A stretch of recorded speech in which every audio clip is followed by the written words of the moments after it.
Dipersembahkan oleh Mau kuasamu panjang, menilai samulai. Mau kuasamu panjang, menilai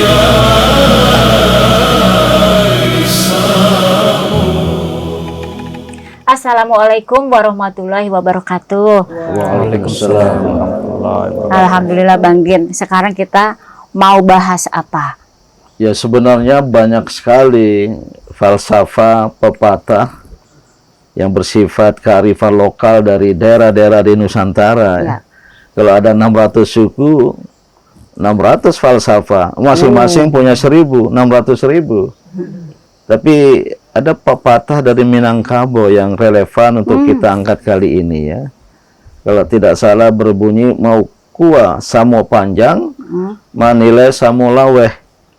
Ngarti atau tidak? Orang mudeng. Ini ada santri PMI di Amalela, coba. Wah. Apa arti pepatah itu? Arti dari maukua sama panjang, menilai samolawe adalah mengukur dengan sama panjang dan menilai dengan setara. Oh, itulah arti harfiahnya. Jadi kira-kira bagaimana kita di dalam melakukan penilaian dalam hidup ini kan kita sering menilai, menilai orang lain, menilai diri sendiri, bersikap adil lah.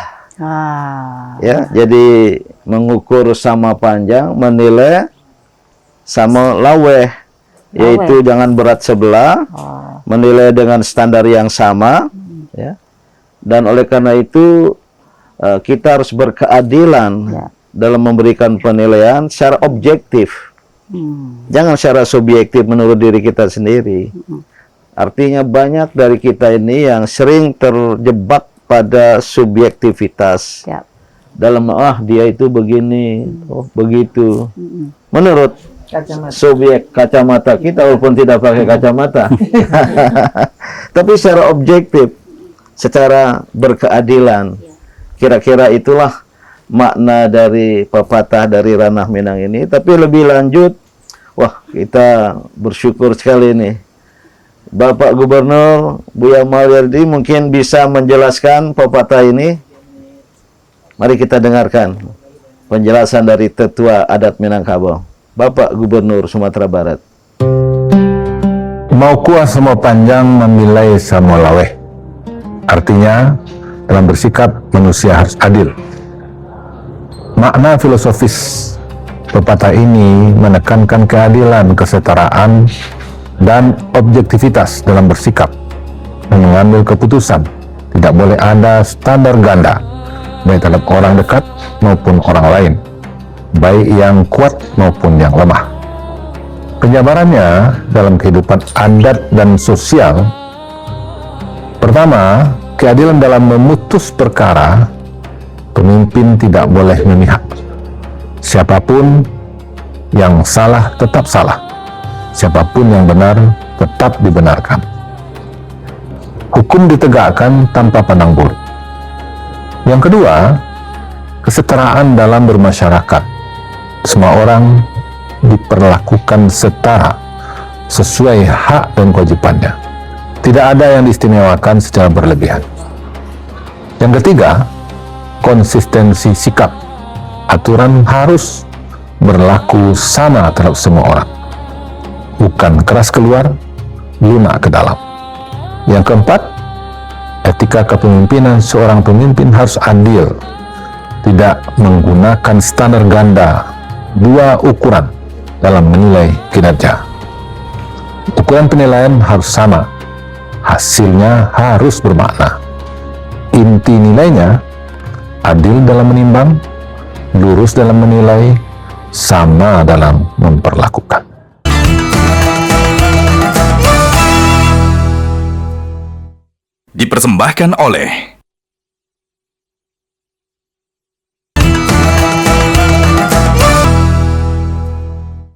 dipersembahkan oleh Bismillahirrahmanirrahim. Ismi Ersya Putri Salsabilah wa ana min safith tsani asyar. Indi su'alun wahid. Limadza tasarruf bil adli wa adamut tafriq bainan nas as'aba syai'in 'inda man yamlikus sultah? Syukran. Ananda bertanya mengapa ya untuk bersikap adil itu sulit. Ya, betul. Mungkin semua orang mengalami ya. Karena memang berbuat yang baik ini kadangnya tidak mudah. Kemarin kita bicara soal sabar tidak mudah. Sekarang berlaku adil juga tidak mudah ya. Betul.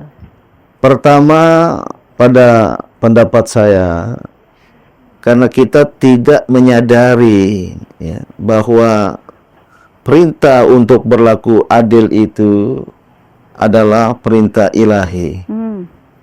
Atau sikap adil itu adalah ajaran Islam. Ya. Banyak umat Islam tidak memahami dan tidak menyadari bahwa agamanya ini, agama kita, agama Islam ini adalah dinul adalah, agama keadilan. Agama yang adil. Sangat sentral dalam ajaran Islam untuk berlaku adil ya. Dalam Al-Quran ada ayat i'dilu aqrabu ilat taqwa.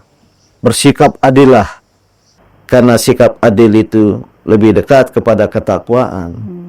Nah, prinsip ini kurang dipahami oleh umat Islam bahwa agama Islam adalah agama keadilan, sehingga ya, tidak hadir di dalam dirinya itu orientasi untuk berlaku adil.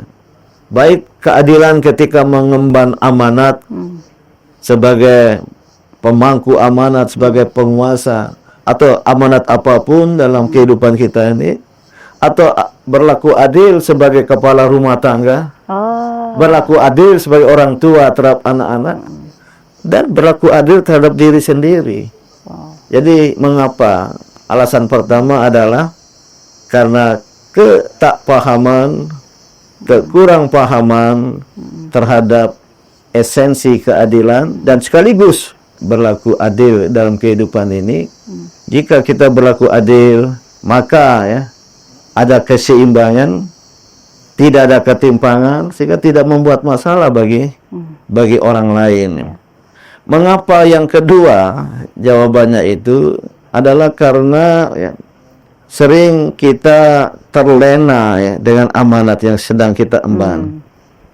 Seorang penguasa yang harus menegakkan keadilan atas kekuasaannya sering terlena karena asyik maksud, karena menikmati kekuasaan. Jadi dia tidak peduli orang lain. Iya, terutama orang tidak peduli bawahan. rakyat, terutama orang yang disebut orang bawah, orang papa, fakir, miskin, yang harus disantuni. Jadi ada faktor-faktor luaran kita, eksternal, yang membuat kita tidak bisa berlaku adil. Saya mendapat kekayaan hasil kerja saya sendiri. Buat apa saya Harus bagi-bagi kepada orang lain yang tidak ikut bekerja? Dia lupa bahwa harta yang dia miliki itu milik Allah. Allah mengaruniai kepadanya harta itu untuk berbagi lisaili wal mahrum, bagi orang-orang yang datang meminta maupun yang tidak datang meminta. Ini semua ajaran-ajaran kebaikan ini dilupakan. Dan yang ketiga, ya, sering pula muncul faktor yang membuat seorang tidak berlaku adil itu karena egoisme. Sebenarnya tadi nomor 2 berimpit dengan itu. Karena keakuan, karena kesombongan, ya, sehingga dia tidak merasa atau tidak memiliki simpati, empati kepada orang lain. Ya. Tidak merasa dia punya tanggung jawab. Ini yang sekarang ini banyak melanda umat kita, tidak merasa punya tanggung jawab, merasa punya hak, ya, hak, apalagi dengan hak-hak asasi manusia, demi hak, padahal dalam hak itu ada tanggung jawab, atau bersama dengan hak itu harus ada tanggung jawab, bainal huquq wal mas'uliyat, between rights and responsibilities. Paham? Antara hak dan kewajiban serta tanggung jawab.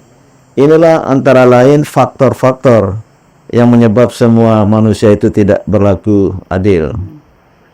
Ayahanda, kenapa masih banyak orang yang ingin berlaku adil tapi masih mementingkan dirinya sendiri, seperti dia tidak adil pada orang yang lebih kaya, kemudian tidak adil kepada orang yang lebih miskin, atau tidak adil kepada yang punya power dan tidak adil kepada yang tidak berpower?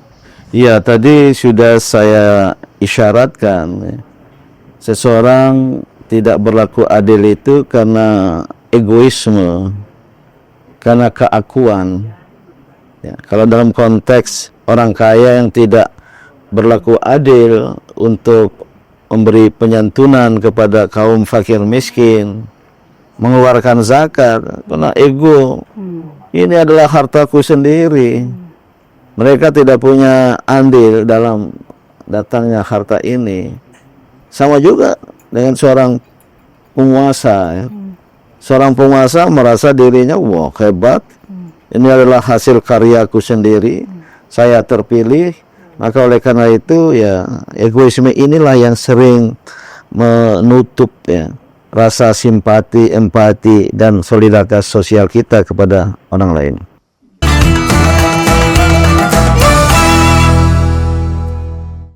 Dipersembahkan oleh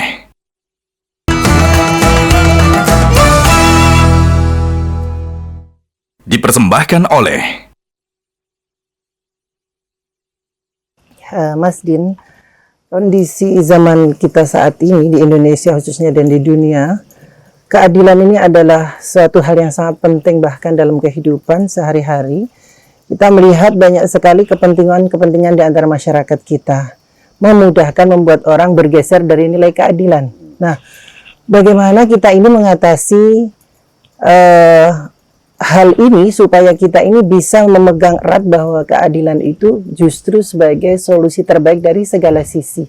Ya, memang kehidupan umat manusia di dunia sekarang ini diliputi oleh ketidakadilan atau apa yang disebut dengan ketidakadilan global, global injustice, karena bersifat global antar bangsa, antar negara. Kita lihat bagaimana cara menangani krisis konflik yang berkepanjangan antara Israel dengan Palestina. Ada ketidakadilan global, ada standar ganda dari negara-negara besar seperti Amerika Serikat. Itu konteks dunia, konteks nasional, konteks lokal, dan konteks keluarga sekalipun. Nah, masalah ini ya, berkembang karena sistem. Jadi ada satu sistem ya, yang membimbing, mengarahkan, memimpin kehidupan dunia ini yang memang tidak berkeadilan. Jadi sistem. Ya. Kalau di sebuah negara ada sistem yang tiran, ya akan terjadi ketidakadilan. Alhamdulillah Indonesia kita ini yang berdasarkan Pancasila, secara ideologis, falsafahnya, ya, adalah sangat menekankan keadilan. Bahkan disebut di sila kelima, keadilan sosial bagi seluruh rakyat Indonesia yang berdasarkan ketuhanan, kemanusiaan, kerakyatan, musyawarah. Luar biasa Indonesia. Itu pula lah yang kemudian dijelmakan dalam Undang-Undang Dasar 1945. Ada suatu pasal 33 tentang ekonomi yang harus dikembangkan. Itu ekonomi kerakyatan, ekonomi kekeluargaan, ekonomi kegotongan, artinya bersama-sama. Jangan ada yang kaya kemudian semakin kaya, yang miskin semakin miskin. Ini karena struktur sistem dalam kehidupan bersama kita ini. Nah, bagi kita umat Islam, kembali kita harus meyakini keadilan ini ajaran Islam. Dan Islam itu menekankan keadilan, dinul adalah, agama keadilan. Yang tidak lain adalah menjaga keseimbangan. Dalam keadilan itu kayak neraca itu. Lambang dari lembaga penegakan hukum kan neraca. Piring dua. Supaya jangan timpang. Jangan timpang, itu tidak adil. Harus merata. Itulah keadilan, itulah keseimbangan. Dan Islam sangat menekankan kita berlaku adil. Bahkan adalah sebuah hadis, ada 7 kelompok manusia yang akan mendapat perlindungan dari Allah Subhanahu wa taala pada hari akhirat di padang mahsyar nanti, yang tidak ada perlindungan orang lain kecuali perlindungan Allah. Pertama diletakkan oleh Allah, imamun adilun. Pemimpin yang adil. Pemimpin masyarakat, pemimpin negara, pemimpin rumah tangga, pemimpin diri sendiri. Sering manusia tidak adil terhadap diri sendiri, hanya memenuhi kepentingan jasmani dengan pakaian, dengan makanan, dengan kosmetika, tapi kepentingan rohaninya diabaikan. Itu contoh keadilan seorang manusia, ya, terhadap dirinya sendiri. Jadi luar biasa ajaran Islam, dan kita dicerahkan oleh pepatah dari Rana Minang yang sudah sama-sama kita dengar tadi itu, yang pada intinya berlaku adil. Dan tentu falsafah daerah ini tidak hanya untuk penduduk rakyat yang berasal dari daerah tersebut, tapi bisa menjadi milik bersama bangsa Indonesia. Local wisdom kita angkat menjadi national wisdom, maka apa yang disebut tadi, mau kuasa mau panjang, mengukur sama panjangnya, dan menilai sama laweh. Tegakkanlah keadilan dalam hidup kita ini. Mau kuasa mau panjang, menilai samulai.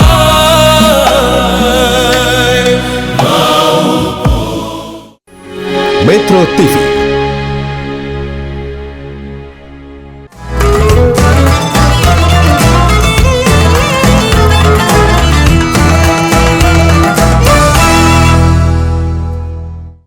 Dipersembahkan oleh Jelajahi cara baru mendapatkan informasi. Download Metro TV Extend sekarang.